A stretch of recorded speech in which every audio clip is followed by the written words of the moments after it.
if I was running the Illuminati, Right. I would Are always you? have Are you, Layman?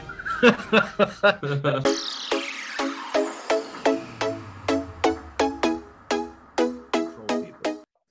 And so when you see something like, anti-vax rebels versus the anti-vaccine hesitant conformists or something, or left and right, right? Are you seeing two warring egregores, or is that one egregore that gets you from both sides, right?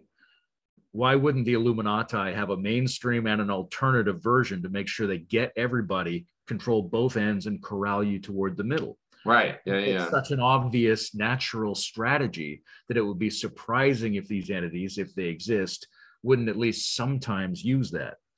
So, Hmm. like Cold War Soviet Union and Cold War America, are those two competing egregores? Or is that one egregore that's partially distributed into some of the population of both nations because they have a lot in common and they work as a dyad? So we should at least have in mind the interpretive option of an ambidextrous egregore. No, I think that's true because I think again, like it can be working for some parts, and there's heterogeneity within the being by nature of being a complex thing. So and they're like it's weird because organizations create kind of attractors, Yeah. and those attractors have surprising uh, outcomes like that are hard for everyone to predict. And also, like you're kind of part of multiple egregores. So if you're like a family and you have super family values pressuring you, and you're also like really like a team player at work, those two things might start manifesting, Mm-hmm. then look like a split, but actually they're all trying to just help the well-being of like this family, Yeah. but from different sides. So I think I agree with I think the So you can have complexity of like it. schizoid or pluralistic overlapping egregores, or they might all fold into the same pattern. Or something like where we look into the galaxy, there's stars and there's binary stars, right? If you tried to escape from a star by jumping to the other binary star, you'd be in the same orbit. It's just a more complicated orbit. So you initially don't think it's the same thing.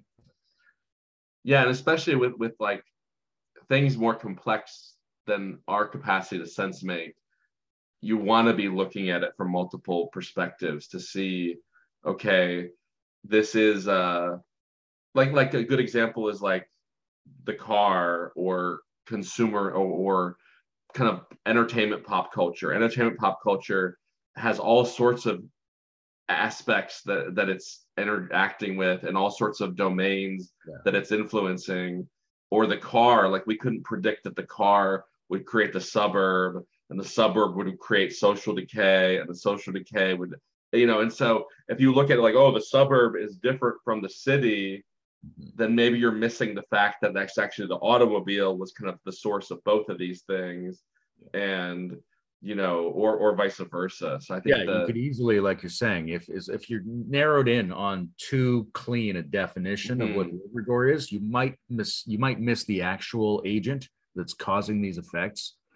At the same time, there's a lot of systems that we need to think of as coupled or oppositional in order to be wiser about how we do that, right? Like whether it's oppositional cognitive processing or split brain stuff, or even the more elaborate non-duality, right? If you're the kind of person who understands how being and becoming might be the same thing, then you should be suspicious that maybe the left and the right are the same team. say more about that. I'm a little confused about what you mean. Well, if you have, like, it'd be one thing if you're just the normal historically instantiated agent with your given symbolic loyalty team and you're fighting that other team. But if you're anybody who's going to play in the arena of wiser interpretations, then you probably have to be thinking of more complex interactive models. And the simplest way is, well, two things are interacting where I used to say it was one thing, right? I have a brain. Well, Ian McGilchrist would say you have two different brain modes. And unless you're tracking the interactions of both and trying to think about how they can operate as a team, then you're probably not approaching yourself or your culture wisely. Likewise, if you're doing ideological critique of a society and you don't notice that the left and the right of a bicameral legislature with two official parties is, I mean, they're steering people toward a certain kind of constancy. There's a certain structure that's set up by that binary dyad. By that choice, there's a certain homogeneity maintained in the system. And it's not maintained by one of the groups against the other. It's the positive negative trade-off between those two maintains the social order. Right. So in order to be at a meta level analysis, in order to be a bit wiser about these things, we have to at least consider that trade-off teams are being used to function as particular entities rather than just one against the other. Yes, that's great. So we've talked about how there can be non-entities that people name, but then also this is like kind of in a different part of that. There can be things that seem separate, that it's actually like they have similar desires or goals or orientations, and they seem disharmonious when they're actually harmonious, or like both groups superordinately are happy with the status quo, not paying attention to them, let's say in a really like paranoid kind of fashion. Sure. If I was running the Illuminati, right, I would are you Layman? That's a different call. Okay. I would always have a mainstream story and a mainstream alternative story to make sure I got most of the population involved in the same thing I wanted them involved in all the time. Right. And the media is like this, right? CNN doesn't care. Fawkes doesn't care which side of an issue you're on, as long as you take a strong feeling about one of the two sides and keep watching. Right. They get paid no matter which way you go, as long as you go one of the two ways. Yeah, and that's back to the agency part, because you could still notice people not having healthy agency relationships, and that can still clue you in that like Fawkes is actually perfect, right? Or any media outlet, because they're so happy that you're just paying attention to them with like your negative affect, that they could care less about who you vote for. Like if every Fox News viewer was on the farthest left they could be, and they're just have their jobs and their status and all that kind of stuff, then they're happy. Yeah. So the egregore isn't necessarily what it espouses. It's like what it enacts. It's like you've seen Eric Weinstein talk about kayfabe? No. What's this? He's got a little riff on it, but he actually wrote an article on it 10 or 15 years ago. Kayfabe is the doctrine that's used in professional wrestling. It's about where you break character and where you don't break character, right? Because when you're watching professional wrestling, there's good guys and bad guys. And then they break character, but they're still in character, right? Going outside of their roles, but still playing their roles. But all of it's organized, right? All of it's WWF or whatever they have now. Right? So the good guys aren't good guys and the bad guys aren't bad guys. And the conflicts are prearranged to keep you watching wrestling. And so there's a kayfabe is the name of the style of the media logic that they use to arrange professional wrestling. And it might pertain to our politics and other areas as well, where the apparent choices are they're false options to keep you playing in a different arena that you don't notice. Yeah, narrative is really interesting. And I think like egregores and narrative is interesting to look at, because we think narratively, and we're like, narrative is so salient that it's like, oh, we should all wear the pussy hat because that's what the narrative is right now. And you're like, that didn't do anything. That just sold a bunch of pussy hats to people. And the person who figured that out is actually the smartest one. But it didn't, like, their narrative was hijacked by marketing. And like, how does narrative relate? And also, like, we're talking about identity a lot, and how like your identity gets hijacked in these groups, or lack of ego defense towards your identity being hijacked in these groups. So yeah, like, do you think like the bad actors in egregores are above average at the ability to like manipulate people through narrative? Well, insofar as they're consciously engaged in what they're doing, right? I mean, a lot of them could do the same thing, and they could be no more aware of it. They could be completely subordinate to the egregore themselves, right? It's not like Hitler was a mastermind. He was just enslaved by the thing like everybody else in a way. Sure. But where people are operating from, like if we do that Wilbur thing we were talking about, if there's a higher level of agency and communion, then it can hijack the lower ones, which is the ancient claim about something like the Illuminati, right? There's a a techno-rationalist group out there that doesn't care about our religion or our monarchs or our ethnicities. They're international, and the game they're playing turns us against each other, right? Because they just want to sell tickets to the battle and then pursue their egregore at a whole different level than the one we're seeing. So I would say that, the conscious manipulator of the egregore is probably actually working as an egregore at a higher level. Mm-hmm. Yeah, I like that a lot. And also, like, what do you think about this? Like, if there's a cultural narrative and it dies, it opens a space for a negative egregore, or actually probably like a bunch of tinier negative egregores that are kind of like Plato's artisan that doesn't realize the truth but is always mimicking and can't. So like if we had this like Christian narrative and it was working and powerful and doing all these things, or this Taoist Confucian narrative, it was working, and then all of a sudden enough external pressures caused those to kind of fall apart or be irrelevant or seem irrelevant. Is that also where, like, oh, a new egregore is about to rush in here, it's coming, I don't know, like Florida used to really be into hacky sack and they quit, so something's going to fill that void soon? Or is that not necessarily related, like void filling of? Well, I think void filling is a very natural metaphor to go to, since we see it all throughout the biological world, right? And it doesn't. Where's like, give me.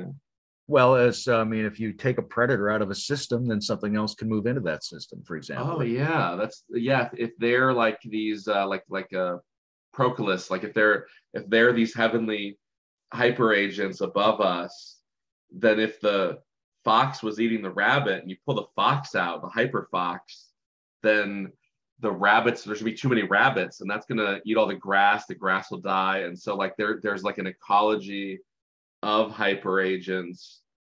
Yeah, you get a destabilizing breakdown, and the breakdown will break down until it restabilizes, and then it starts the process again. Right, so that's one of the things. If you take this idea that yesterday's egregores might be wandering around, degenerate zombie egregores, slightly broken down, hollowed up husks of the egregores we used to have. That's an interesting way to approach it. But one thing is, they've, in that sort of vertical scale, they've been reduced to a lower level of egregore, and so what they could do is start coming back again, but it's going to take a while. Like if you say imagine a forest as an egregore, then you cut all the trees down, you've gotten rid of this beautiful system you had there. Doesn't mean there's going to be no life. It's going to start again in grass and bush and some seedlings. They'll grow up and they'll die. They'll be replaced by the new trees. It might take centuries to get back up there. And in the meantime, you're dealing with low-level, seemingly disorganized entities that don't have as much capacity or presence as the ones you removed. I think that's interesting too, because those low-level things might have fallen out of our collective memory, and now they're back. And it's like, if you had a culture that had a good wisdom history, they go, oh yeah, we dealt with that 500 years ago. Those Egyptians tried to enslave us 500 years ago, but we wrote it down and we're ready when they came back, even though they weren't relevant. But then enough forces like opened up and they became relevant again. That piece of the idea that the wisdom traditions have tools for this is really important, right? Memory and tools. Yeah. It's one of the reasons why the languaging around demons, I think, is useful. You could obviously go a little bit astray with that, but it's vivid, it's memorable, and it suggests agency. Like, to Bonnie's point, that we become passive in the face of socially symbolizing aggregate epiphenomenon as if they were entities. Yes. But that means we have to be wiser, more shamanic, more magical. We have to think outside of that social symbol set. And people who have always been promoting that we have that kind of consciousness have also been promoting quasi-occult tools for dealing with real collective distributed entities of various kinds. Right. So we talk about mindfulness a lot, but we don't talk about Tibetan prayer beads much anymore, right? The protective mantras and spells, and how you do rituals to keep yourself and your loved ones from getting preyed upon by, cultural fads, mass formations, these kinds of things. But if you go back in any of the old traditions, they have a magical element to them, right? We're not asking them to bring that forward as much anymore, but maybe we should, because those are very visceral psychotechnologies designed to empower individuals and small groups against abstract phenomenon and entities. Yeah, I think both points are kind of important, because Benita's saying, look, if these are not sentient, if we're projecting sentience onto like natural processes, don't do that. But then if we only take a kind of scientific mechanistic view of the world, it loses the sophistication. Like, not everyone is smart enough or as like has the free time to learn how to talk about collective intelligence and hyperagents and agency across networks and stuff. So being able to, but people do know, like, oh, that group of people with the swastikas, they're like a demon. Oh, I get what you mean. Or those nuns with all the bread, they're like an angel or something like that. So being able to describe dynamic social systems that have captured some kind of energy and resources and are acting, I think you want to be kind of able to do both and describe them from like a non-symbolic view, but also from like that easy language that just, yeah. And I think they go together, right? If we look back at the shamanic origins of most of the wisdom traditions, those characters or that type of proto wisdom is encouraging both of those skill sets, right? Here's some things we can use and we can help other people in the village use to help keep themselves sane and non-reactive. But at the same time, we're encouraging people to be multi-perspectival, to be outside of sociosymbolic capture of consciousness, things like that. So it was usually the same people producing both of those psychotechnologies. Yeah, that's interesting. Yeah, I'm thinking yeah, you're right. And I think it's really good to recapture or reconnect with that symbolic shamanistic language of the entity. Like, oh gosh, what's the D Ursula? I think I'm mispronouncing it, but the Akira Kurosawa movie, you know, it's about a bunch of Russian cartographers. Have you seen it before? Oh, I don't know it. So it's about these Russian cartographers. They're very modern. They have guns and tools and resources, and they're out in the Siberian kind of winter, and they come across this kind of native Russian indigenous person, and he's so great because he's always going like, the fire spirit is coming, or the rain spirit is coming, and it really is these forces they encounter, and he's like kind of has an animistic view, but it really helps them make sense of these things. And they don't mock him, but they look at him as like a little weird. And then by like later in the film, they're like, oh yeah, tell us more about these forces. Like, you have this language that is so accurate at predicting reality and helping you and thus us, because you're part of our group, cope, that we would love to talk about the river spirit and the water, god and stuff like that. Or the Greeks, right? They get kind of pigeonholed as these silly thinking, oh, there's nymphs and centaurs. But if you look at it as like symbolic and rational simultaneously, then it's really useful to say like, oh yeah, Poseidon saved us, or there's so I like tremendously useful language, and the poetry of it, I think, causes more of our systems to come online and engage. And we don't want to hyperbolically exaggerate the amazingness of ancient people, but at the same time, we've undermined them a lot in both the monotheistic and secular way we've thought about them as being kind of childish in their anthropomorphization of things, when really they probably weren't as far out in that regard as we've made them out to be, because we've liked to belittle them slightly, right? Well, they weren't Christians, they weren't scientists, they just had these dumb ideas about the world that are obviously wrong. And you're like, well, I think if you went there, a lot of them probably were making sense, just talking about it in a slightly different way, which actually might be more psychoculturally useful than the way we're talking about it right now. One thing that came up for me was that there are some systems of development that are similar, right? So if a person gets into integral theory or spiral dynamics or something, one of the things they're getting into it for is like, oh, they have a language to describe these weird entities. I've seen something like that, right? It doesn't matter. It's a V meme or a level or a stage, and you can critique that stuff, and you should, because it's very often too linear and naive and can be problematically categorical and things. But when you start to go, oh, that's right, that's the amber traditionalist social operating system. And I'm seeing it over here with these Make America Great Again people, but actually I'm seeing it over here with these people that I'm calling postmodern or something. They're operating in roughly the same way. So now that I have this word, for the spirit of this natural force, then I can have a look and go, oh, maybe that's that entity, right? I'm showing up over here wearing new clothes, but I've seen it operate before. I have a word for it. And so when it changes what it's saying, I can still see it making the same moves. This goes to Bonnie's point too about the symbolic, which is an egregore could disguise itself. It could camouflage itself like any organism. It could adapt to new tools. It could adapt to new language, right? If one day it's going around saying a bunch of racist nonsense, and the next day it's going around saying, we've got to round up those anti-racists, you're like, okay, you have to watch for its organic behavior and not for the signals it's sending, because the signals it's sending are incentivized to help it perform its function. It's not accurately describing its nature, right? And so it can change the signals it's sending and keep performing its natural function. It's the wolf is now wearing Granny's clothes so she can eat Little Red Riding Hood, but it's still the wolf.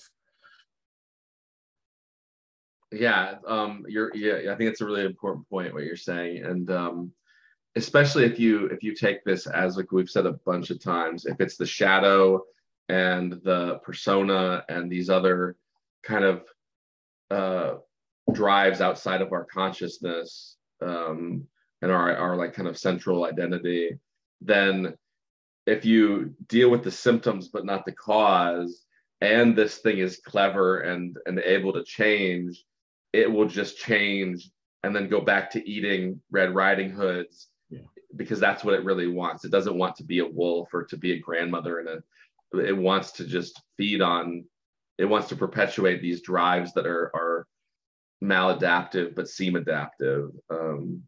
And yeah, again, like it's so interesting that like virtue is a part of the solution, like the cultivation of the capacity to not get sucked in the first place, or to realize that it because it's weird, because a lot of egregores to me seem like they come from economies of scale, and economies of scale are awesome, right? If you and I can specialize, and you're the mango making king and I'm the papaya making prince, and we split our efforts, we have twice as many of both.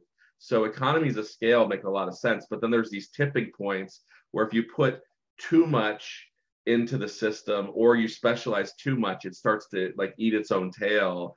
And you can see this in economies where it's like, okay, we specialized enough and it was awesome, and then we go, oh, specialization is amazing, we should keep doing that, and then we splintered ourselves or brought on a bunch of dead weight that we thought was like novel. Yeah, and that part of that is, I want to come back to the virtue thing, but part of that is distinguishing what the functions are from the nature of the entity, right? Like an economy of scale could be good, or it might be problematic. It varies. Just like the language, I could be describing racism or anti-racism. Those functions are all a little bit different than the thing that's motivating me and coordinating me with other people who are motivated in the same way. Right. So if I'm like, yeah, we're making a great company, it's fantastic, we're making the mangoes or whatever it is, we might not notice the problem. But if something comes up and it's like, hey, it would actually make more money or be better for us and our customers and our employees if we started to do something differently, and we're suddenly like, nope, not interested in that. We believe in this thing. You're like, oh, I didn't notice that before. You were camouflaged in with the rest of the jungle. But now I see that making mangoes was not really the egregore you were a part of. That was just a function you were performing. The actual egregore is, I believe in 17th century capitalism or whatever it is. Right. And so we need to distinguish both at the level of what people say they're interested in, and also the functions that could be useful or not useful. That's a little bit different than the egregore, because it has to do with the ethos and the motivational structure, which are often latent in the activities. Yeah, let me just process that for a second. I think that's all true and good. yes, like separating it's and that's subtle too in like in the real world in a lot of ways, because like an example I'm familiar with is like I wanted to be a teacher, and I was like, oh, I love the idea of it, doing it, the outcomes of it, all those things. And then I got into test prep teaching because it was just an opportunity. And I like for a long time, I'm like, I'm not really a teacher because teachers look this certain way, and I'm not fitting my preconceived notion. And then after, like, other people would always say, yeah, Rob's the teacher. They'd introduce me, and I'm like, is that true? But because I was over focused on like these surface features and not like the deeper thing. And once I kind of saw it different, I'm like, no, teaching is helping people learn. It's not like this formalized thing that happens within the education system of America or something. So differentiating what seems to be the case from like the psychological needs that are happening, or the yeah, and that's so tricky, right? Because you can say like, I hate death metal people, but I love people that are sincere, and those things could be the same human being. Where if you only think you hate death metal people, you miss the opportunity to love someone that's really like passionate about things. Yeah. So then there's opportunities. I mean, like we said, there's more or less healthy egregore ideas, but there's also this idea if you're going to move up in some kind of developmental scale, then you're going to be folding in complexity, which means you're going to be trying to integrate things that used to seem like they were alternatives. And now you're like, okay, I can sort of viscerally embody a structure that has both of those things in it. Doesn't mean they're the same, but they don't cancel each other out. I don't have to choose one against the other. I like this over here, and I like this over here, and about this much and about that much. It's a more complex structure. And I think every time we move up, so to speak, we're folding in more elements. Mm-hmm. One of the reasons a negative egregore is often indicated by purity concern, because what it's saying is fewer elements, fold in fewer things, integrate less. Yeah, like the snake that feeds on itself is such a weird but real phenomenon when you and we're so good at justifying. We're so good, especially in like the propositional culture we have. Like we justify things that aren't even like relevant all the time. Oh, but when I hear you say this, and this are true, and it's like if neither of us said anything, it wouldn't have been an issue. Like only our propositional layer of processing. But like it's a double-edged sword, because to have a society this complicated, you need pretty awesome propositions coordinating action among like leaders and units and stuff like that. And you need like they said at the beginning of the scientific revolution, you need critical reflection. You need some kind of flexible distance from your propositions. Otherwise, you have no way to tell whether even good propositions can be slowly. This is like Animal Farm, right? 2 legs good, 4 legs bad by the end, right? They set a set of propositions, and they had no way to make sure their propositions didn't slowly turn into the opposite propositions. So it was good to have good propositions, but what they really needed was a feedback circuit that vetted and stood outside of their own propositions as they went forward, relating it to some kind of higher virtue. Otherwise, a good set of propositions can easily turn into its opposite with nobody noticing. If they're continually identified with the propositions, they won't see the change happen. Yeah, the need to keep attention. Like it sounds so nice if I could just have the Kantian super system that would satisfy all my needs till I die. I would never need to think, and thinking takes a lot of glucose, and it's less fun than eating mangoes and playing jump rope. So I don't want to think all the time and pay attention, but like attention is itself a virtue. Like you have to groups that stop being self-aware, self-critical, habitual responses towards other groups and things like that. Like those are, I think, easy for people like you and I, people that are probably attracted to these kind of conversations, to go, oh no, from an outside, I could see how dysfunctional that thing is in society. But the insiders are completely co-opted because they're operating on these like lower level heuristics based ideological frameworks and going like, no, but like you said, was it four legs bad, or is the four legs good? I forget. Well, it starts off one way and ends up the other way. So when they oust the perfect. farmers, it's four legs good, two legs bad. But by the end, it's two legs good, four legs bad again. They've returned to the oppressive control structure without noticing it. Yeah, and that's what yeah, that's the double-edged sword of like the parasitic processing of heuristics. They're so great because then you don't have to think, Yeah. and you can categorize quickly. But if you don't stop, Yeah. like having your partner say like, hey, you've been doing that for a while and lately it doesn't look as functional, like you want to, you know, quest a little bit and look at what you're doing more, and having that, the social, you know, dialogical feedback stuff, and then there's processes of virtue generation, which are also processes of self-critique, remorse, being willing to suffer gaps or dissonances between your behavior and your values and things like that. There's practices that resource you more, right? So you're like, well, I don't want to have to think. It's going to take a lot of cognitive energy. Okay, but if you had a lifestyle or a practice to regenerate your cognitive energy, that wouldn't be as much of a problem. Right now, it's privileged to be able to have opportunities to live a life like that. But there are also types of practice environments that can be inculcated by wise people or by communities that give people more discipline, more focus, more self-awareness, so that it's not as big an expenditure to undergo those analytic processes. But there's a thing we've almost touched on a couple of times I think is interesting, which is, you know, golden shadow, this idea. Yeah.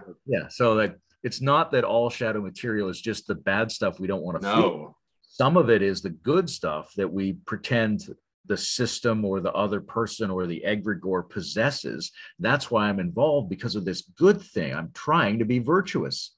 I'm trying to defend liberty or justice or racial equality or the ancient goodness of the republic or whatever it is, which I think is out there somewhere. Right. So I'm close to doing the right thing, but I'm not taking responsibility for the fact that I'm a virtuous agent as well. I'm just hoping that if I keep going along, that thing which has all the virtues will do the work. Right. And that's as problematic as the negative forms of shadow. Well, right. Yeah. That's why I like the idea of like the world body, and that we're all part of the world body and the world soul, and the hand shouldn't hate the foot or anything like that. Because if you have you could take a bigger perspective and remind yourself that like, no, I need the ants and the mosquitoes. They're not my enemy. It's how I relate to them, not that I relate to them, or something like that. And yeah, having that's, I mean, that's part of the brilliance, right, of the ecology of practices perspective, is because it says no one or small number of practices is enough. So you need to be constantly worrying about the biases that any of your components introduce into the system.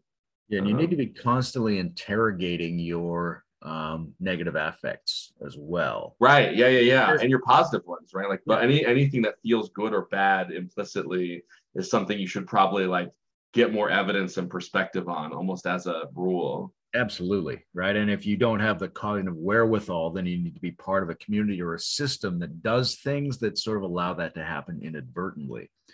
Because you could easily go, hey, listen, I understand we're all one great world body and we're all trying to do something together. And that all sounds very positive. But when I feel disgusted and upset by what that terrible group of Trump voters is doing, I suddenly stop thinking about that and start focusing on this. And what I don't notice is the people who I find worrisome and disgusting and dangerous in their thinking, that they're part of the body as well, that there's these seemingly negative valenced intensities that are also part of how systems coordinate. Right. And if we can't, I think you guys are stupid and terrible and disgusting, and good, keep doing that, because I'm not going to do that part, or something like that, right? There's room for mutual critique. But the fact that you get those strong negative feelings about types of functional units in the system might be a sign that you shouldn't be doing that. But it doesn't mean they need to be eliminated, because then you get closer to that purity thing again, right? You never purify the world soul. You love the world soul. That's usually a sign that it's a lower level regressive egregore or a demon. It's interesting too how like really positive things can become destructive because of like they were fulfilling a need. I don't know if this is appropriate for a conversation, but I saw this, like, I don't know, he must have been 14 or 15-year-old boy, and he was like way too holding his mom's hand while they were at dinner. And I was like, at 10, that's adorable. At 5, it's necessary. At 15, it's like smothering. It's beginning to like do the opposite of what it was maybe doing. Sure. And so like it's how subtle it can be that something that was so adaptive, like being really punk rock in high school, made you really popular and got you invited to cool things. And then being like that in group meetings when you're 35 makes you annoying and useless or something like that. So Yeah, the overshoot. yeah, but it's like behaviors in and of themselves are not neither good nor bad. It's the need to keep relating to the world. Yeah. Um, Yeah, that's like what we were saying about the functional stuff, right? It's not like any level of system organization isn't necessarily good or bad. A behavior isn't necessarily good or bad. The claims that individuals and groups make about what they're doing are not necessarily good or bad. The thing that makes it good or bad is sort of the relatively evaluated egregore that stands behind that process or not. oh, that's nice. Yeah. Do you have any more to say on that? No, I think I summed it up pretty well right Okay. there. I agree. Yeah, because if you can identify like the like Socrates is good at that, right? Like as he's dialoguing, he goes, "Oh, we've discovered you are at this level where you think pleasure is better than self-control just always, and the egregore of pleasure is more important than actually what you're doing or what you're arguing. It's the yeah the being that you want to be a part of. That's interesting. Yeah, the way Socrates is doing it is interesting because when I'm in these communities trying to, in a way, spin up higher level intersubjective fields that might have some kind of communal agency, I'm always in front of the question of, well, how do we do that then, right? What's the mood we're looking for? Who are the people we need who could do this? What are the practices that might help? And one of the things that stands out a lot is what I generally call transparent induction. Like if you can be upfront about the processes you're engaged in, right? And the great philosopher sages make that apparent. Like, okay, we're not just having a conversation. Let's have a look at what we're assuming in the conversation and what we're trying to do to each other with our signals and exchanges and things like that. I ended up using the term to describe trance induction, right? Because there's a lot of interesting things. I have some hypnotherapy training, right? So, Cool. Putting people into trances and activating the subconscious and changing the left-right balance in the brain, that's all really useful. It can be essential for people, but you also don't want them to be more gullible. You want them to be less gullible going forward. You want them to understand more about how to do it to themselves, how to participate in it, how to avoid getting put into a trance when they don't want to by other people. So what I came up with was you put someone into a trance, if you're using, say, verbal induction, by describing the process of how trance dynamics work, right? And it still works, but you're explaining to them how it works. That's the way you're doing it. And that can be done at the level of instantiating like we spaces and things too, right? Because there's a very simple way of let's get everybody together and everybody take the drug and we're going to dance around the fire. And here, let's talk about our shared enemy, right? You don't have to be aware of what's happening for that to work at a lower level field. But if you want to make a higher level field, the people have to be aware of how it's working, partly so you don't delude them, and partly so they can be collaborative, conscious participants. So you're like, okay, here's what we're doing and why we're doing it and why we think it might work. So now you're on side with us. You can participate in it. You might even come up with a good idea about how to do this even better. And we can fold that in because we're sharing transparently the dynamics of the creation of the egregore, which I think is symptomatic of trying to instantiate higher level egregores, is that kind of transparency. Yeah, because you want to have access to these things potentially, but you don't want to be captured by them and trying to find because it's so powerful, right? Like having the capacity to become like a collective body and enact agency through that collective body on the world. Like that's why we're better than lions and sharks, right? It's not because we're got better teeth and we're quicker, but we can become. And even like, could you imagine like in 1000 BC just wandering through the woods as like a person or a bear, and then seeing a bunch of like makeup wearing, bones and headdresses, coordinating, because this they've done this, once a week for the last year. They're coordinated, and they're moving as a agent, as a like a hyper agent. And like that's powerful. That's a whole, like that's what humanity kind of can be. And to, I love seeing like groups help their society and organize and go, oh, like the Willow Center's like a good example. Maybe it's like there are these individuals that have these individual aspirations that were able to form a network, and that network is able to fulfill those aspirations in a better way than was offered in the world previous to the network. So how to do that mindfully and with purpose and with transparency, and again, where the healthy signs are the members benefiting. I mean, they could be in some weird valley crossing scenario where like they need some pain, but if not, then I mean, that's why it's so interesting. Them to be able to vet each other, right? If they're trying to collaboratively figure out the same shared intelligence frequency they're trying to operate at. But it's useful to look at the positive and negative version of the valley crossing. Right? So like we were discussing with, say, Scientology or Nazism, seems like it gives you something up front and then it deteriorates rapidly after that. There might, right? So and that would be, heroin or sugar, or it's like that too. Versus, say, exercise, which seems like it demands something of you up front, but then increases your potency going forward. And so there's these different kinds of, you got to be alert that the first hit is not going to be characteristic of the experience. And very often, if the first hit's positive, that could be the sign you're dealing with a lower egregore that's trying to lure you in. And if the first hit requires something of you, that might be the sign that it's a more robust, healthier egregore. But those aren't totalized categories, because you are also trying to find the people in the field that has that sweet, promising feeling for you.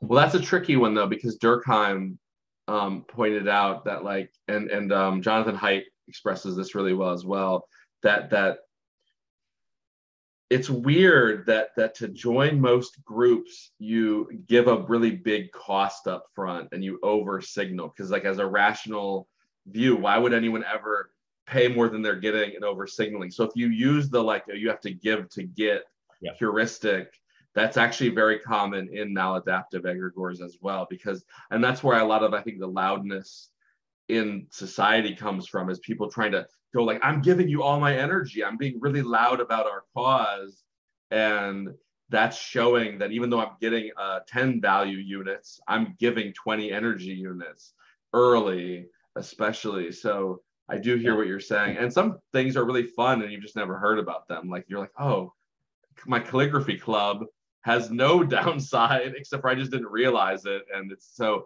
that is a good idea, but I think there are powerful cases that are the opposite. Exactly. And then also there's a question about what kind of giving is necessary when you're looking at a healthier one, right? Even if it requires something, like say you're going to join a Zen monastery or something, right? It's not, they're not like, all right, well, give us all your money and then you can come to the Zen monastery. It's usually like you're going to have to put up with some ambiguity and some physical discomfort, and they're not trying to sell you on it, right? So a lot of the times when somebody wants you to, in traditional human groupings, give a lot up front, there's a very strong sell about why that's a good thing to do. Right? Whereas they tend to be the more developed egregores are not trying to sell you on why your sacrifice is an easy to understand positive thing that you should do right now. Egregores in general, I think, right, both fall for the traps of authority and persuasion. So those are things you want to watch out for. And it's interesting, like the Zen one's really good. And I heard John Vervaeke talking about being on a Rafe Kelly retreat and how he got tackled as part of one of the activities. And going around tackling, tenured professors is probably not good as a habit to do. But the way it was like, okay, they had already kind of done 3 practices, and then the tackling was like way later and built into like the discomfort part of what we're talking about. And so it's kind of interesting, how that dynamic, how you want people to feel comfortable participating in surprising ways to them, but you also don't want to find yourself having your agency hijacked because you want to be part of a group or something like that. Yeah, it should be increasing your agency. Right. That's what I mean. Yeah. That's usually a more complex thing than people give it credit for, right? Because the tackling is increasing the agency. Yeah. Sorry, go ahead. And getting tackled is increasing agency as well, right? Because I'm now more responsive. I'm less worried about those things. You're like, okay, that was good. But I think for higher level ones, you need increased agency, and the increased agency has to be very like your personalness has to be deepened, which is one of the things that is problematic even in a lot of the religious traditions, right? Where people come in and go, hey, we're a higher level egregore. We are here to all you can be and connect you to higher value, make you virtuous. Please abandon the mammonic mammon and the egregores of the world and join this new living body of the church or whatever. Right?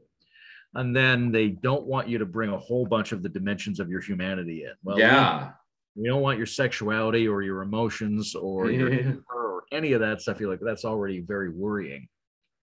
They're not interested in getting the balances right, and they're not interested in what's personal about you. That's when it would become worrying, right? That you just have to reach an impersonal transcendental condition. And so what you have to do is just put aside everything unique about yourself. And you go, okay, that's very worrying because it's unlikely that my agency will be growing in tandem with this form of communion. They're suggesting the communion as an alternative to my agency, rather than asking me to deepen everything, check with myself more, show up as a more idiosyncratic being, things like that. Yeah, I think that's well said, and a good heuristic both for groups that want to have collective agency in the world and for people that want to join them is like, does the structure or the leaders or the people, do they spend the time getting to know you throughout the process? Because like when I hear you talk about the retreats, I can tell that you're getting to know people and you're remembering their names and their preferences, and you care about them for them as well as the group. Like you're not saying, well, I'm going to sacrifice the group because you hate it or whatever, but whereas like you're saying, whereas a lot of these, I think that's part of the political disenfranchisement, the intellectual disenfranchisement. A lot of that is the bureaucracy just doesn't care about actual people anymore. They'd rather just go through the 2-leg, 4-leg heuristic than stop and look at you as like a very complex case with very unique and independent potential needs. And like when I've met Peter Limberg, for example, like he was super interested in getting to know me, and not just to be socially charming because he's kind of introverted, but because that's just how you treat people when you want them to be part of your group or when you want to interact with them, and when that it becomes curiosity about the individual nature and deepening it is exactly. It's still being outward focused and curious. There's edge cases, right? Like say you got to create a collective field to fight an urgent physical attack. Sure. Right. You might not be that concerned about people's individual differences as long as they've got 2 legs. I'll go do the same thing and fight those people off. But in general, under non-emergency conditions, it has to be more mycelial, right? So more respect for the individual, but also more time for the tendrils to grow together, not be forced. And I think a lot of the problematic egregores are both non-individual, they're just operating on people generally, or they go too fast, right? And if you go too soon, you're like, okay, you're in, or do this right away without having some time to figure it out together, then it becomes traumatic, right? Like a lot of things are traumatic if they happen to you too soon. That's why statutory rape is a thing, right? It was too soon. So it's going to function in a negative way, not because it's a negative process, but because it's too soon. You didn't take the appropriate amount of time to figure out how to assimilate this. Yeah, I mean that's when it's demonic, right? When it stops caring about knowing a person and also has too much generalization happening that would rather say, "Oh, I know what you need already." Yeah. Um, Superficial haste and generalization can be yeah, bad signs in terms of egregores. I think rate in general is pretty relevant to egregores, like the rate of resource use and the rate of movement. Because I don't know, I did not like the death of coronavirus or now these second order economic horrors that are happening on the earth because of it. But like the slowness, you actually saw animals coming back to parks because the parks were less busy and there was less noise pollution because there was less cars driving. And the whole rate of things, people like speed is a virtue to a lot of people, because it means efficiency and it means like a product gets made quicker. But resilience, like, is slowness is really attractive. It's really kind of a powerful like virtue or superordinate goal to say like, oh, let's just slow this down and let some of the nuance seep in. So even looking for groups that embody that might be a good healthy heuristic, is like, do they honor some slowness, or are they the rape egregore, as you said? I think that's great. And if you're looking for higher groups, then how good are they at acknowledging trade-offs between multiple modalities, right? Then you want to hear them say, here's times where we might want to go really fast. It might feel too fast. And here's times where we might want to slow down, right? It might feel too slow, that kind of thing. If they're aware of a richer field of possible mode options, and they're aware that those all might be useful, then that's a sign of that more plastic integrative idea, which is the opposite of the Puritan idea. Are you going to fall back to a limited number of modes for purity, or are you going to reach out to try and embrace a richer field of possible modes, knowing that sometimes one will apply and sometimes the other will apply? Right. Yeah, exactly. Right. So even slowness is not necessarily, it's just a heuristic. It's not necessarily like the but best if there's no slowness, if there's no space for it, then you're in trouble. Well, especially with nonlinear growth, right? Like, because I think that probably relates to that, because not all things fit the same mold, and not all, like when you start to think everything is, oh, I figured out the formula, it's just apply the formula, versus being a little more open to that. Any thoughts on magic? I know magic is related to egregores, and we've talked about it very briefly, but like, what is magic in a more sophisticated way, and how could it relate to our, like, the world's understanding of egregores? I've actually been thinking about how to define magic. There's a lot of different approaches, right? Some are extremely broad. Actually, Scout Leader Wiley and I had a discussion at this. Cool. Lean a little bit more towards what I call the Crowleyan definition, right? The art and science of causing change to occur in conformity with will. Oh, that's like Forrest Landry's definition, I think. Yeah, it's very similar. But they're all, to me, those are too broad. They're nice because they allow you to think of magic more broadly than your assumptions about magic. Mm-hmm. The problem is they're so broad, they don't really tell you anything about what people are hoping to mean by the word magic. Okay, I like where you're going, yeah. So I want to have a definition that narrows it down a little bit, and also is a good definition whether you're critical of it or in favor of it. So I ended up coming up with something like the art of leveraging implication and vitalism to manipulate coincidence, or something like that, right? The art of, you're going to use, on the one hand, implication, which is the symbolic element, the invocational element. And sometimes what you do with symbolism in magic is just gesture toward it. It's a felt sense of meaning, but it can also be unknown. It's an implied connection of some kind, right? If I've got a little effigy of something, there's an implication that's connected to something else, and I'm going to do something, and it's going to connect to it via the implication. So you're using implications, which can be more formal or more improvisational.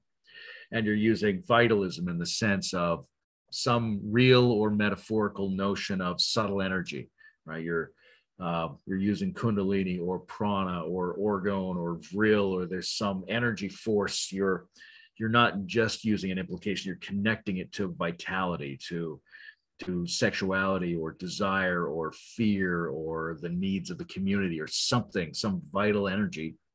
And you're doing that in order to be able to receive information from, to seem to receive information from, and to seem to influence coincidences.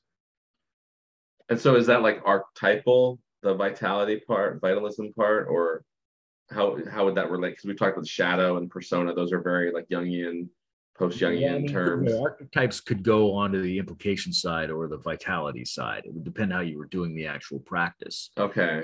Archetypes are often a good, I mean, they show up in a lot of classic magical practice around the world because they bring both together. It's a symbol of something. So there's a sense of semantic implication, but also there's an energy that goes along with it, right? Invoke the warrior or the great mother or something. Those aren't neutral. You feel stirred up, right? And right. They want you to feel even more stirred up, right? Whether you're doing it in a community or improvising your own spells or whatever it is, right? Your passion is involved. So an archetype is a place that very naturally tends to elicit both passion and semantic implication. Okay. You have like an example that highlights your theory? Well,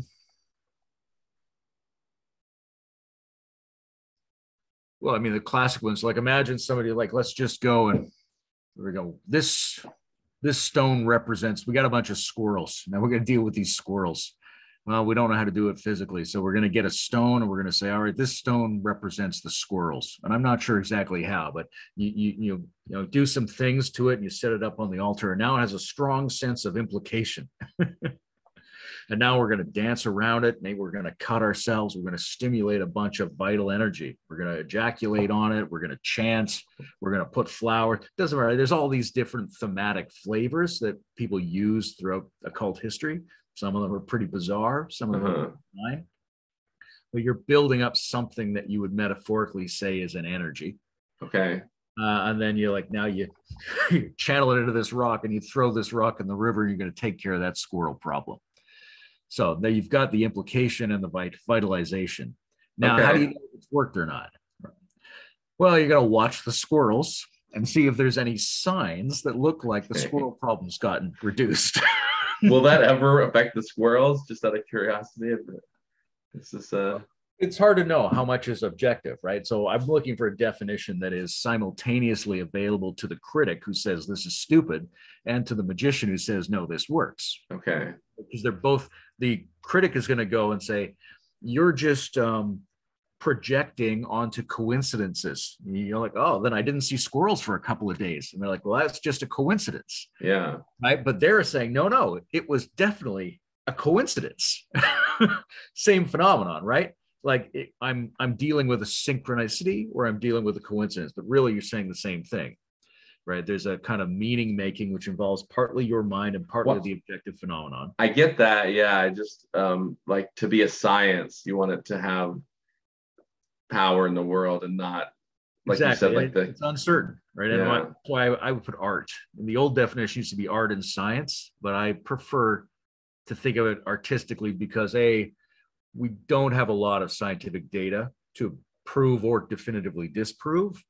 And when it's an art, it is more creative and improvisational, which I think it should be, right? This sort of medieval notion that here's a grimoire. If you just follow these steps, like you're baking a cake or doing a chemical process, that it will definitely work.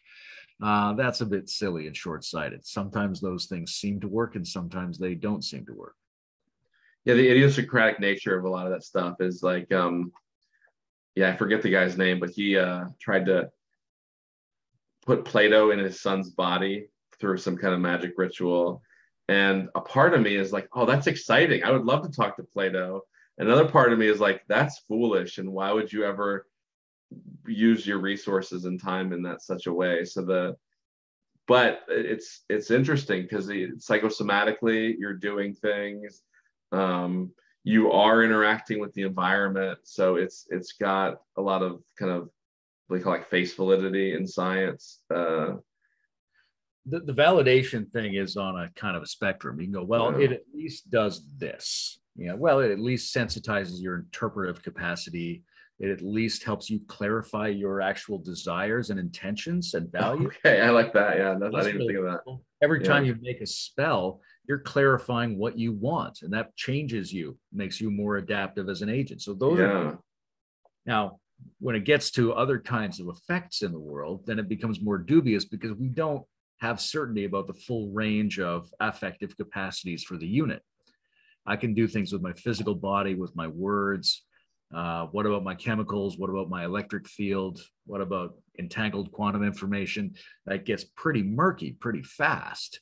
But we can't totally rule it out because we don't know all the dimensions of effect that are moving through us at any given time, especially when you're trying to leverage those effects through the subconscious mind to a large degree. One of the reasons I say implication rather than just symbolism, because you don't have to know what it implies. A lot of classic, like say primitive magic, is done with just things that seem weird and spooky and uncanny, right? It's not like, well, that's why it's relevant. The uncanniness is like right on target, right? Feels like it has some kind of meaning. Well, yeah, and Jordan Hall talked about that, right? The simulacrum. Down the Peugeot talks about the golem. These things feel so meaningful. I mean, like even the internet itself, right? It has so much of a feel of meaning, although it's like mostly the most disembodied experience you could have with your time. And the capacity for these kind of morality codes and these cleansing codes. I mean, we saw that at COVID, right? Like all sorts of cleansing rituals, and obviously the Nazis had that language interwoven in their system. But the good versions of these are literally like the collective human good in some way. Like that's how we function is summoning the agent of New York City through our collective. You said you didn't like the word sacrifice in these kind of egregore conversations. Is that right? Not necessarily. I mean, it has its role. It's just that it can be used a little bit too much. Yeah. Okay. I think I feel probably similar. So some sacrifices like that makes sense, but if you're always thinking you must sacrifice, then that's probably, well, it starts to stray into that area where the communion is perceived as being an alternative to the agency. Oh, that's well said. Yeah. Then you're like a cell of the zombie or something like that. You're not really moving towards. Yeah. I mean, I've had a lot of experience in, and also had a lot of interviews with people around how spiritual transmission contexts operate. Oh, yeah. That's interesting. Right? So that's an interesting example of a particular kind of intense field being generated. And one of the questions I always have is, how important do you think the language of submission, surrender, and sacrifice is, right? Because that's suggesting something. It's suggesting a participatory mode, right? I'm going to be surrendered, or I'm going to submit myself to the incoming energy current. You're like, okay, that suggests a mode, and I would have to change my mode to be a higher grade participant in what we're doing here. Okay, but do we have to call it that, or could we call it something else with fewer degenerative sociopolitical implications? Yeah, well said. Yeah, because there's something beautiful about devotion or subsuming to a higher power and things like that, but it's exactly can become captured by the persona or captured by some archetypal pattern or some degenerate pattern. And it's uncertain, because you could say, well, why don't we just say attunement or participation? You're like, well, that's pretty good. However, there's also this sense where you might not really be a participant unless you're willing to take the risk that a word like surrender suggests to you. Yeah, risk and safety are probably interesting to explore with egregores as well, because you need to have, there's so much uncertainty in these things, but you also need comfort, and you can overbalance on both ends of those. Like, I'm sure risk taking is I love Bitcoins and watching that digital shenanigans happen where just every, young entrepreneur from 20 to 35 is like, oh, I'm going to just do this thing with these digital things. And it's like, oh, how does that work? And they're like, I can't explain it. I have no idea. I'm just, I push the button and my account goes up and then I'm awesome. So that ambiguity versus insight. This is another area where the bilateral, the oppositional processing type of meta-analysis has to be applied to these areas. Yeah, go on. Yeah. Right. It's not just risk or no risk. It's risk and safety. How do they move together? Yeah. Because I think the best entrepreneurs do that well, right? Yeah. I'm reminded of, we might even have discussed this on that porch a little bit, but Nassim Taleb has this thing called the barbell strategy for investing, where you take half your money and put it into something that's super safe. And then rather than you don't do anything in the middle, and then you take half of it and you just gamble with it according to your impulses, right? So you'd be more risky and more safe at the same time. That's a good strategy. Muddling the water in the middle. And I think that's closer to the wisdom of child raising, right? You want them to have a lot of safety so they can take risks. You don't want. Oh, yeah. I don't know if we talked about the barbell that much, but yeah, because I think that's a good way, a pattern for spiritual growth is have enough home basedness to rejuvenate and then use that excess capacity to explore and try things that you have the strength. What have you ever seen Snowpiercer? Do you know that story? Yeah. I think they have it's like the cataclysmic world. Genius builds a train and now all of society is on the train and a bunch of really poor disheveled people are in the back. And the way they kind of break out of their cell in the back is they just hide food and each of them eats a little less and they give it to the strongest guy and then he becomes really muscular and then Hercules power frees them. And it's the same kind of strategy. It's okay, we're going to be pretty cautious. We're not just going to starve ourselves to try and feed Hercules fast, but we're going to use a little bit of that safety to take this huge risk and build this, powerful person. And it works. So the theory proves as much as you can have evidence for theory. I mean, right there is, and that's a good, because that protects you from both extremes too, right? Because it protects you from being so neurotic or so protective that you never live or never try things or never leave your safe place, but also not be so reckless that you Alcibiades just ruin the army or whatever. Because the degenerative egregores are going to try to get you on both ends, right? They're going to go hey, take this risk because risk is good. And you might get a great reward. So you jump into this thing and it's a lower level thing. They were just asking you to stop using any of your vetting processes. On the other hand, they might say, whoa, just insulate yourself, just stay safe in your narcissistic, solipsistic little bubble. And so you're then not going to grow. You're not going to be alive. And so you're going to regress. And now you're linked, you're coupled now to a lower level egregore because you've gone to a lower level in yourself because you're not open and growing and being nourished anymore. Yeah, that's excellent. I mean, that's such an easy trap when they're the ego trap of the narcissist trap is it actually stifles your growth. But you're like, oh, it feels so good. It feels so I can see my reflection. It's so awesome in the pond. So this is pretty fun. So I think I've learned a lot. And I liked when you were talking to Bonita and you were saying this is actually a really deep topic and people could actually educate themselves a lot before they can participate meaningfully. And I think when you're talking about hyperagents and golems and witchcraft and all these kind of things, that there is there's this golden shadow in this stuff, and especially if Timothy Morton is correct and we were just tipped into the world of many hyperagents, which I think kind of has always been the case of humanity. I don't know if his thesis is that it's novel, but it's definitely that these non-local or at least distributed in space and time effects are generating these forces that are now just being thrust upon us, and how to like survive in them and then try to like counteract them if you can, or at least within like, especially at the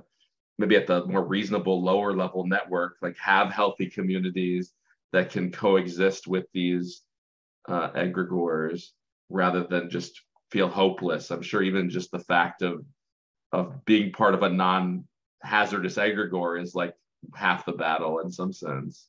Yeah, I mean, being connected to good egregores, having the idea that there's something, some kind of participation you can do, things you can that might put you in a better position relative to negative egregores, treating the field as complex, right? As a, you know, how would you do a serious zoology of all the different kinds of things? How would you distinguish healthy from unhealthy and real from not real? And how would you chart the relationships? And, you know, what are the metabolic cycles of egregores and all this? There's a whole set of questions people don't normally broach on this topic. And just having a general orientation toward the potential richness and complexity of the topic, I think, is important and empowering. Yeah, because like what we've talked a lot today is like they're dynamic. There's not really like a stable equilibrium. They can be both good and bad. They can evolve and degenerate. And, you know, that just takes it out of like the black and white 1950s TV set into like the Technicolor at least. And maybe we'll get beyond that. But it's and I love it. Just like, you know, like you were saying with where you live, like it has a feeling, like there's a presence of Thunder Bay. There's a presence of Tim Horton. Is Tim Horton an egregore? I wanted to really ask you about that. Well, it could easily be. I mean, it's it would fall under the category of, you know, what Vonnegut calls a grand falloon rather than a cuirass. It's a distributed legal entity that has effects in the world and feeds on certain kinds of resources that individuals bring to it. So it's at least an egregore in that minimal sense. What's a certain attitude, right? People have a certain history with it, a certain valence associated with the symbolisms. Yeah, we didn't talk about that history or attitude towards. Those are probably good markers as the well. thing, like you're talking about the mood of a place and things like that, right? Yeah. The questions is how much of the subtle affective and imaginal dimensions do you bring into it? I think that's important to bring in. I think, like I said about the vividness of a word like demon, I think it galvanizes systems in us to get involved, although it can also lead us into some kinds of delusion. But some people are thinking about this stuff in a very objective, functional way, right? There's a collective distributed entity, and there's another collective distributed entity. How are they interacting? There's a kind of game board or circuit board or that approach. And other people are thinking about it very much like in a witchy, shamanic, very felt sense of spirit of the woods, spirit of the fire, spirit of the place, spirit of the species, spirit of communism, spirit of Tim Hortons, spirit of America, or maybe two spirits of America fighting each other, or right. And I think that's a very engaging way to go at it if you're comfortable with those capacities in yourself and don't allow those experiences to override your rational analytics.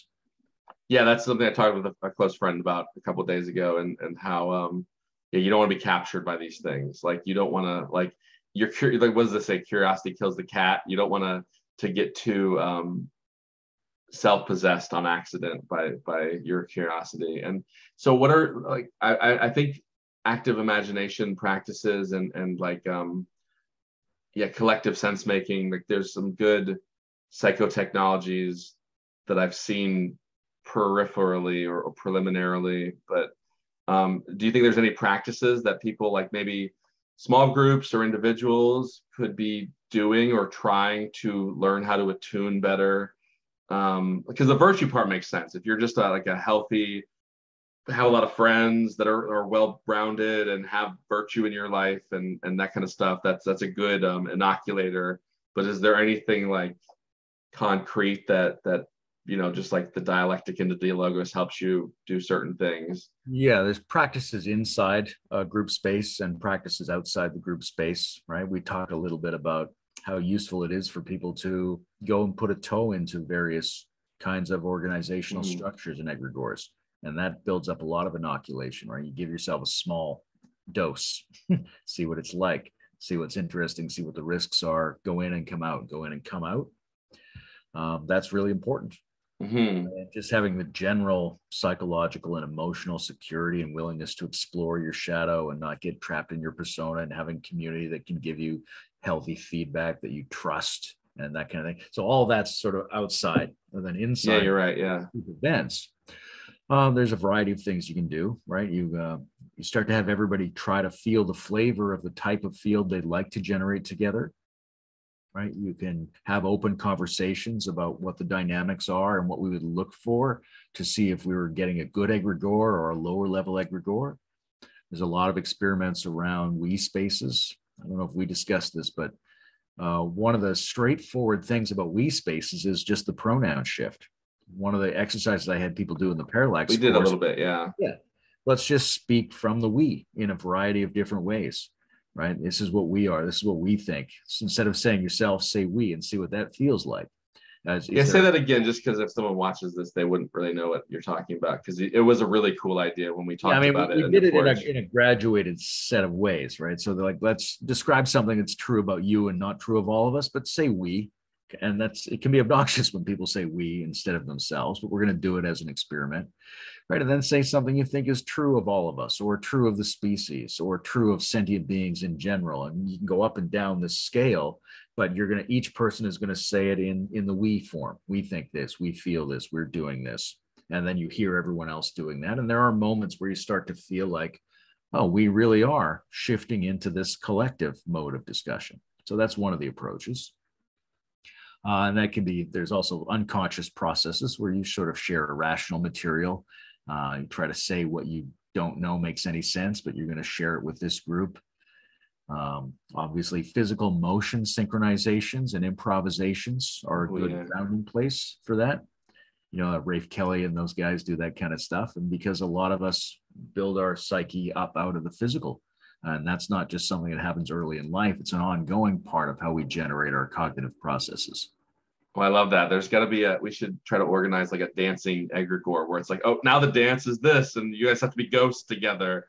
And then, that can be very imaginal and playful. And yeah, so this is very much happening in the imaginal and in the social cognitive appraisal a little bit. The imaginal is really where a lot of this stuff is both the good and the bad are happening, and like the attunement to it sounds like is kind of happening through that kind of stuff. I think the imaginal is also good for invoking shared higher values, having an open discussion about what we think the virtues and values are. Oh, that's good. Yeah, because I think that's really like having a vision, like a coordinating experience around which we can gather, working through sensibly at the right pace, bringing up and working through shadow material and anxieties, and not get trapped into this thing where we're all pretending to be really good and on the same team. Right? We don't want to be just unnecessarily mean and disruptive and get lost in therapeutic processing, but it is important to go, if someone feels uncomfortable, everybody should want to hear from that person. If you consider them to be part of the emerging egregore, then they are an important sensor in the process. Right. So if somebody seems like they're deviating from the group should want to know, should be curious, should want to fold that in rather than go, okay, you're not really part of us then. Right. This sort of integrate versus purify dialectic. I like that too. Yeah, that's excellent. And then what about like sensing into a place? I'm just so attracted to that capacity. Yeah. And it rehomes you, like it orients and homes and reveals, and it's not inferential. So any thoughts? I mean, there's actual places which shouldn't be overlooked as part of this instantiation process. And then there's also the group of people as if that's a place. So anybody who has or feels some facility with subtle energy sensing should be trying to do that. And I think trying to combine that with some kind of imaginal dialoguing. Okay. Land listening is a big piece of a lot of indigenous practices. Oh, what's that? You're going to go around, you're going to watch for small details in the landscape. You're going to bring your pondering questions to the local ecosystem. Maybe you're going to engage in an imaginary dialogue with aspects of the ecosystem. We did that at the retreat. I had people. Oh, that's awesome. Because we're contemplating goodness, and well, let's go outside and ask the earth, right? Ask the creatures, ask the water, ask the bugs, and then we'll meet back here in 15 minutes and say what they told us.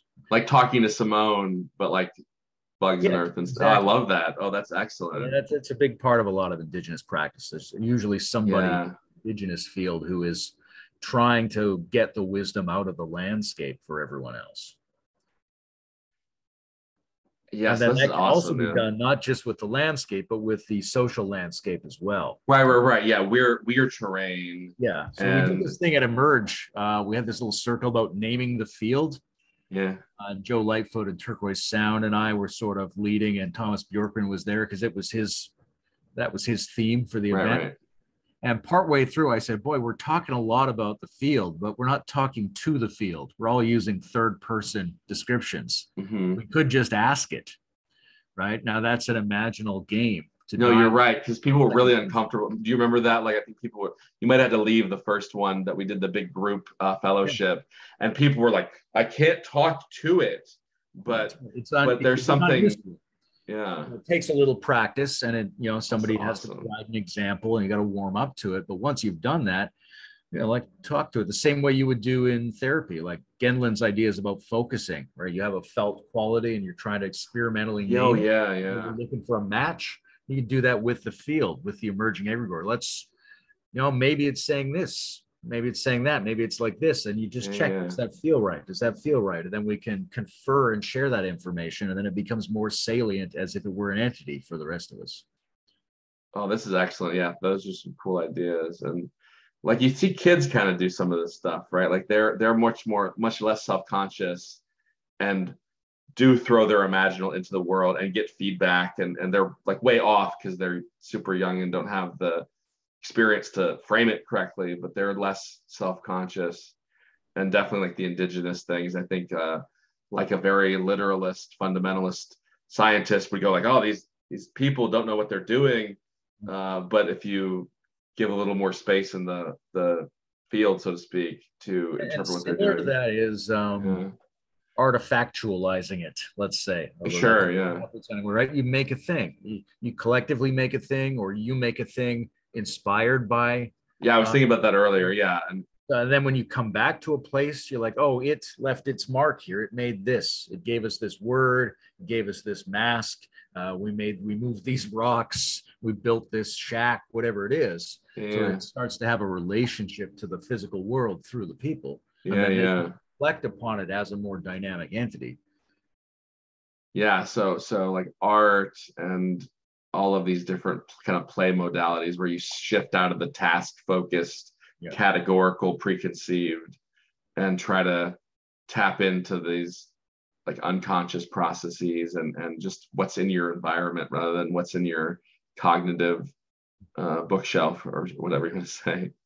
Wow. The general integrating attitude, I think, is key, right? If everybody's standing in front of the question of how can it fold all of this stuff in, then that's going to help it grow and be enriched. And you need some facilitators, because we're humans. We're going to go off. We're going to start thinking about whatever we're thinking about. So there has to be at least one person in the field who is always reminding us about the field. Yeah. No, the differentiating and integrating and discovering, but not losing yourself in the discovery, like making it too unique or something, like how to actually like bring it back into your life or bring it back into the cave. So that oscillation is key, right? So we're looking for higher level couplings of agency and communion. That we want to be able to go back and forth between the individuals and their experience of the collective, and make sure they're vetting each other as something that's working on both those registers. Do you know any druids looking for apprentices? No, but I love this stuff. I think you're right, and this has been so fruitful to think about, because I've just been like trying to think about it and not let you down with this conversation and have some meaningful dialogue. And it's been a really fun topic to explore, because I think even from a very scientific point of view, the idea of higher order systems having downward like emanation like effects, or participating in those things consciously versus unconsciously. And all of the threads that we've talked about today are really, because I think you said this at the beginning, I think at the core of this, it's all about agency and affording the good life in some way, and not being trapped into reciprocally narrowed parasitic relationships, which is like what is awesome about life when you're in a flourishing, opening, co-creating habitat, versus not even realizing you're kind of wasting a lot of your energy or life or in unhealthy relationships. Like, again, Scientology, it's tragic, some of the lives I've seen that have been subsumed into that kind of egregore, or, you know, politics as well. Like, how sad is it when someone is just a self meme of non-agency because they've been so territorialized by the thought pattern habits of this culture that kind of captured their attention. And I think the way we're doing it here, this kind of free moving conversation, is, it's not the only way to do it, but it is an important way to do it, because if we want this to be, if we want to open up organic, non-dogmatic distributed intelligences rather than regressive ones, we need to get viscerally familiar with it in a collaborative, open way. And that's, you know, I could come in and be like, here's my breakdown of the 5 forms of the egregore or something like that. But it's different to, like, we just had a walk through an organic landscape. We go over here, oh, look at this thing, oh, look at that thing, and oh, I didn't notice there was something like this in this one, or that thing actually is 2 things. Or you just sort of get familiar with a landscape through these unstructured but thematically oriented conversational excursions. And I think that goes a long way to making it more human and visceral and more assimilable. Yeah, John and Jonathan, they were saying kind of the same thing. And I love, like, you and John, when you talk, sometimes say this too, like, just the fact that you're embodying kind of wholesome, exploratory, co-respectful, like conversation, regardless of the content or the outcomes or the knowledge, is like a therapeutic, healthy way to live and to learn. It's such a difference than the kind of top down, I have all the knowledge, or like supremely bottom up, where we're all just like chaotically reinfecting ourselves with bad ideas. But to have people that have some thought and investment into a topic, just explore it. Especially if they're, like you just said, you know, you don't want too much top down and too much bottom up, right? So if people have some investment and they have some attunement and they're bringing in some basic health and virtue, but also especially if they're people who can do that back and forth, reciprocal, non-binary kind of thinking, right? Bilateral processing, non-duality, however we want to think about it, meta level cognition. If people who are aware, yes, this thing, but they almost immediately go, but the other thing as well. And how do those things fit together? Those people brought together to form egregore-like intersubjective fields of distributed intelligence. To me, that's where the hope is for the future. Yeah, I think it's well said. And I think we can end on that, because we've been talking for almost... It's been a couple hours. I got to go. All right, Layman. It's such a joy. I'm going to prioritize trying to get back up to the frigid north. And it was so fun you're such a hospitable host, a great hugger, a fount of wisdom, and like a playful soul. And it was just, this is great. I really always appreciate our interactions. And if you know a druid or an Illuminati, an apprentice, all right. Yeah, I'll put in a good word for you. All right, Layman. Take care. It's been so wonderful. Bye. Locked up in the Tower of London. Guy Fawkes was tortured to get him to confess and give up the names of his fellow conspirators. He certainly didn't make things easy for himself, though. Who do you plot with? Why do you speak in Spanish? What other plots do you have? I will tell you nothing. What was your plan? To blow the lot of you to kingdom come. Bring the rack. Uh-oh. The rack's like the worst kind of torture.